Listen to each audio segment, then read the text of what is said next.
Here's a highlight from a recent episode of Booked on Rock. Jude Southerland Kessler, the author of the John Lennon series. It's the only historical narrative on the life of John Winston Lennon, and her latest volume is titled Some Forever, Shades of Life, Part 2. Let's get to the Rubber Soul album, which was released in early December 65. It was recorded in October and November. And you take readers through those sessions in this book. John seemed to be inspired by the Byrds. He saw them as contenders and felt the Beatles should be doing more. He's ready to put the poppy Beatles sound behind him, right? Yeah, they all are. They all are. I mean, I think George more than anyone. George became close friends with the Byrds when they were out in LA. And in fact, they are given a party by Alan Livingston, the head of Capitol Records in America. And it's a cocktail party and it's very lovely and all that. And George says, I'm not going. I'm flatly not going because the Byrds have invited me to go to a recording session and that's where I'm going. And he does. He doesn't go to the party. Paul goes, he doesn't stay very long, and he joins in over with the Byrds. And then finally John leaves.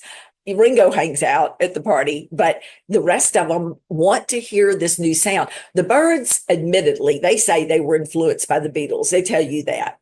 And the Beatles are influenced by the Byrds. And for the first time, the Beatles aren't necessarily leading the way. They're being influenced, and then they're taking those influences and they're doing something new with them, something totally new. I mean, to me, Rubber Soul is the turning point. It is not Revolver, which a lot of people say. Right. I mean, by the time you get to Rubber Soul, you've got the sitar on Norwegian wood. You've got the sound of world music.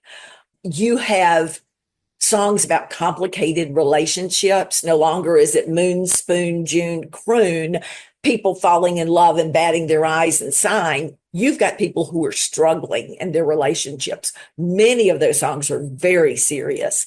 You've got a song about what's the real, where can I find meaning in life? In the word, and the word is love. It's the precursor to all you need is love. It is, they are becoming the new Beatles, the studio Beatles that they're going to be.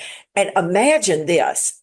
They start recording on the 12th of October, 1965, and they are finished on the 12th of November.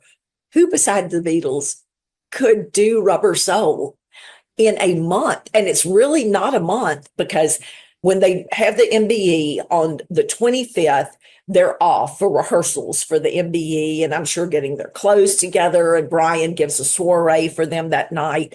And then the next day, October 26th, the whole day is spent receiving the MBE, doing many interviews afterwards. So those 2 days are out. And then they spend November, I believe it was the 2nd and the 3rd. Yes, the 2nd and the 3rd, going to Manchester to record the music of Lennon and McCartney. So they don't even have a full month.